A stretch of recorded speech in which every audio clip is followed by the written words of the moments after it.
Bonjour tout le monde, j'espère que vous allez bien. Je vous propose aujourd'hui un nouveau tuto Art Journal. Je suis toujours dans mon petit carnet de la marque Weiss Creative. Je jette un petit coup d'œil à mes pages précédentes puisque je voulais m'inspirer un petit peu du fond que j'avais réalisé. Donc c'était la double page dans les teintes de orange et rose avec le collage de la petite poupée. C'était un collage d'images digitales. Et je voulais vous montrer un petit peu comment réaliser ce genre de fond.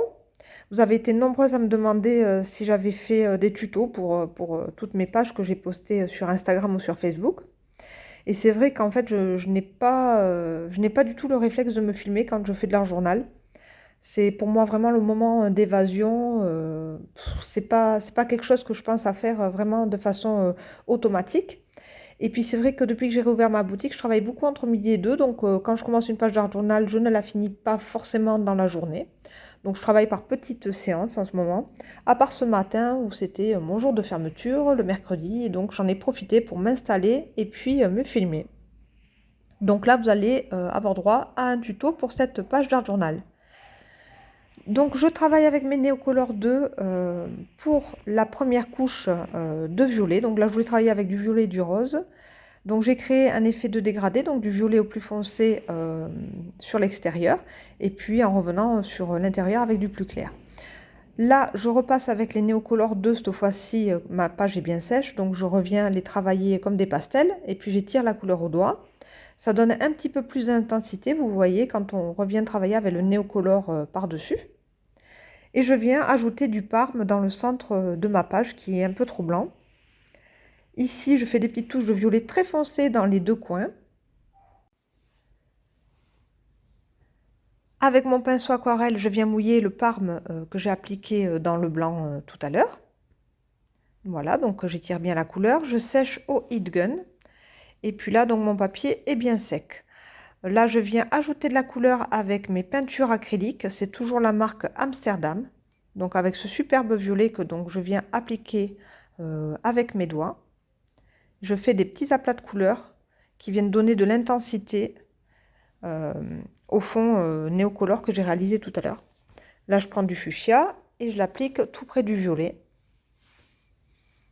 Voilà. Et puis, une petite touche de rose fluo pour donner du peps et de la lumière à la page.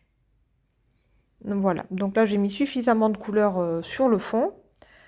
Donc, je prends mon acrylique blanche et je viens la travailler au couteau.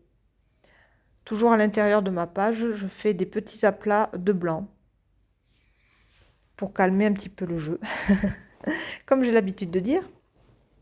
Et puis voilà, pour avoir des zones de lumière, ensuite pour pouvoir mettre en valeur les éléments. Parce que si tout est trop coloré, à la fin ça devient fouillis, donc il faut toujours faire des zones de blanc. Là, je viens avec une planche de tampon de l'encre et d'image, et puis je viens travailler ces petits rectangles sur le côté, et puis en bas avec mon encre Versafine noire. Donc j'aime beaucoup ce petit tampon. Ensuite, là, c'est encore, là il me semble que c'est une planche de tampon de la marque Florilège. Ce sont des petits, comment dire, comme des petits nids d'abeilles. Je l'aime beaucoup celui-ci, je l'utilise très souvent. Et celui-ci aussi, là c'est encore un tampon de l'encre et l'image que je viens donc toujours appliquer avec ma Versafine noire pour commencer à créer un petit peu des textures sur mon fond coloré. Cette fois-ci, je prends ce gros tampon aussi de la marque l'encre et l'image également. Je l'aime beaucoup, c'est un tampon un peu grunge. Il est vraiment parfait pour l'art journal. Et je viens le tamponner en haut à gauche au bord de ma page, donc en noir. Je nettoie mes tampons, je les replace. Donc là, voilà, je vais travailler avec cette poupette. Donc en fait, ces poupettes, elles viennent de l'artiste Tandy Art. Donc vous pouvez retrouver toutes ces images digitales à télécharger et imprimer donc sur le site Etsy. Voilà, donc vous pouvez aller voir sa page Instagram. J'aime beaucoup son univers, je vous en avais déjà parlé. Donc voilà, celle-ci, je l'ai téléchargée et puis je l'ai imprimée et je l'ai découpée. Donc comme ça, elle est prête à l'emploi. Donc je décide de travailler avec cette poupette. C'était pas du tout prévu parce que vous voyez qu'il n'y a pas du tout de violet, pas du tout de rose, mais c'est pas grave. En fait, je viens choisir les néocolores en fonction donc, de la poupée. Donc je choisis le même rouge que les fleurs qu'elle a dans les cheveux. Et je l'applique comme ça, je fais des petites taches, des petits motifs. Là, je viens remettre un petit peu de blanc, je fais des traits avec le blanc, le néocolore. Voilà, je travaille de façon vraiment pastel, sans le mouiller. Donc là, c'est une planche des ateliers de Karine. Donc j'aime beaucoup cette planche de tampon que j'utilise régulièrement pour l'art journal. Je trouve qu'elle est vraiment, ces fleurs sont vraiment très très belles. Je ne suis pas sûre que la planche de tampon existe encore dans le commerce. Je ne sais plus comment elle s'appelle, je vous la mettrai en barre d'infos. Et donc je tamponne à l'encre Versafine noire.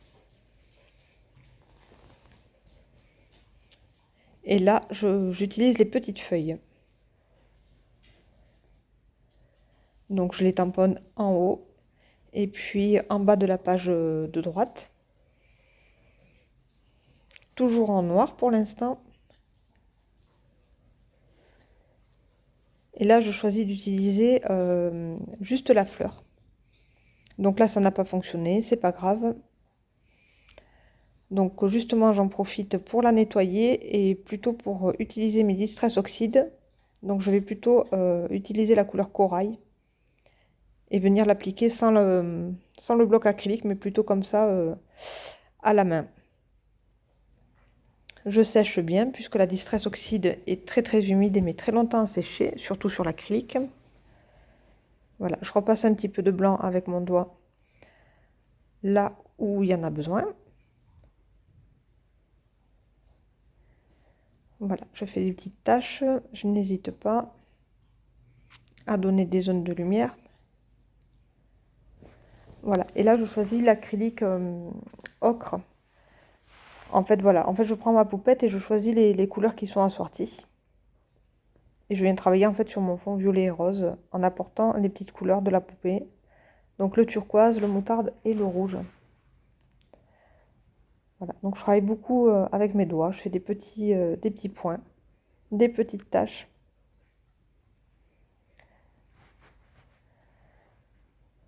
Je ne sais pas encore si je vais la positionner à droite ou à gauche.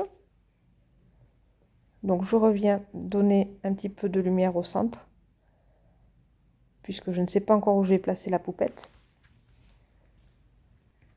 Donc une fois que mon acrylique blanche est sèche, voilà, j'ai séché with gun, je viens utiliser la planche de All & Create. C'est la hashtag 457. Elle s'appelle Background Voices par BK. Et c'est vrai que cette planche, je l'aime beaucoup avec des petites phrases comme ça, avec cette petite écriture qu'on adore si on aime All & Create. Donc voilà, je l'utilise et je la tamponne avec la Distress Oxide. Et toujours dans les tons de ocre jaune pour être raccord avec mon acrylique et puis voilà, pour suivre un code couleur. Je suis toujours ce code couleur avec le néocolore turquoise, puisque ce petit turquoise se retrouve sur la poupette et je viens comme ça mettre de la couleur dans les tampons des ateliers de Karine, là, les petites fleurs que j'ai tamponnées tout à l'heure en noir. Donc je fais des petites touches comme ça de néocolore. Je les travaille vraiment au pastel, hein, donc je ne les mouille plus. Il y a vraiment qu'au départ que je mouille le néocolore. Mais ensuite je travaille vraiment comme des pastels. Donc je viens remplir ici les petits rectangles du tampon, l'encre et l'image. Voilà, je viens faire des petits ronds, des petits traits. Je procède de la même façon avec le néocolore rouge. Voilà, puisque cette tache de jaune ne me plaît pas beaucoup, donc je viens la décorer avec du rouge et du bleu turquoise. J'essaye de placer mon petit oiseau de Tandy Art, ma petite poupette, et là ce sont des petits cercles, des petites découpes que j'avais réalisées dans des fonds que j'avais fait à la gel presse, donc avec des dies. Et puis je viens commencer le collage des éléments, puisque le fond me convient maintenant. Je colle donc le petit oiseau à la colle scotch, c'est la verte. Donc si vous devez acheter de la colle scotch, prenez toujours la verte, hein, la bleue ne colle pas bien. Et donc là, je mets mes deux petites fougères. Donc j'essaye de voir si je les place à côté, si je les place sur l'autre page, mais en fait ça ne me convient pas. Je viens les placer toutes les deux en bas à droite. Là, c'est une très jolie découpe aussi, super fine, que j'aime beaucoup. Je viens la placer à côté de l'oiseau. Hop. Et puis ma poupette, voilà, donc va prendre place sur la page de droite. Vraiment très très jolie poupée. En plus, ce qui est bien, c'est que quand on l'imprime, on peut choisir donc la taille des poupées. On peut en faire des petites, des très grandes. C'est vraiment super comme idée pour l'art journal. Moi, j'aime beaucoup travailler avec les collages. Donc là, je viens placer mes petits éléments. Ce sont des petites phrases aussi que j'avais imprimées sur les planches de Tandy Art aussi. J'essaye de voir si je rajoute un texte. Le texte est trop grand, donc je laisse juste comme ça, avec le petit papillon et les trois petits textes.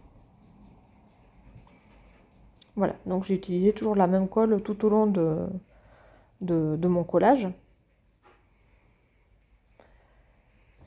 Donc là, je décide d'utiliser le petit cœur qui se trouve sur la planche des ateliers de Karine avec les fleurs. Donc je trouve que ça convient parfaitement. Donc je place le petit cœur à côté de la poupette. Avec mes pinces, hop, j'essaie de bien aplatir mes pages, voir ce que ça donne. Et là, j'utilise donc mes Posca colorés. En fait, je procède toujours de la même façon. J'ai un rituel. D'abord le fond néocolore, ensuite aux acryliques. Après, je viens faire des petits tamponnages. Ensuite, je viens refaire des taches avec mes néocolores. Et puis, je viens placer mes éléments, je les colle. Et en dernier, je viens faire un travail de détail avec mes Posca. Donc là, j'ajoute du Posca doré, du Posca bleu et puis du turquoise. Voilà pour venir réveiller un petit peu le die cut. Donc souvent les die cuts, je les retravaille. Voilà, pour apporter toujours un petit peu plus d'intensité, en respectant bien sûr les couleurs. Et là, avec le Posca, donc je reprends un petit peu encore les feuilles que j'avais tout à l'heure repassées avec le néocolore bleu turquoise. J'en mets un petit peu près des traits rouges là-haut. Ça, c'est un rouge fluo, il est très très beau, j'adore cette teinte.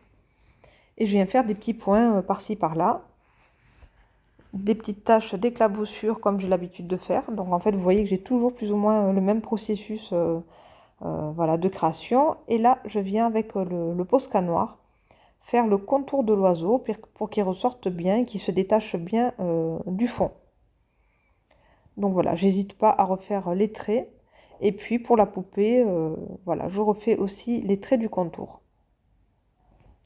Donc là, pour que les éléments ressortent bien. Là, je galère un petit peu avec mon Posca blanc qui est en fin de vie. Heureusement que j'en ai un autre. Et je reviens faire des petits détails comme ça, des petits points de blanc dans les petits tampons alvéoles. Je viens faire des petites taches près des phrases. Hop, voilà, comme des petites éclaboussures. Et puis ici, je reprends le petit cœur avec le Posca noir fin. Et les petites feuilles aussi, je reviens faire des petits contours. Bon, en fait, je peaufine toujours pendant un bon moment ma page. Voilà. Voilà, donc tous les feuillages ressortent plutôt pas mal. Voilà, je suis plutôt contente du résultat. Ma page est terminée. Toujours pleine de couleurs.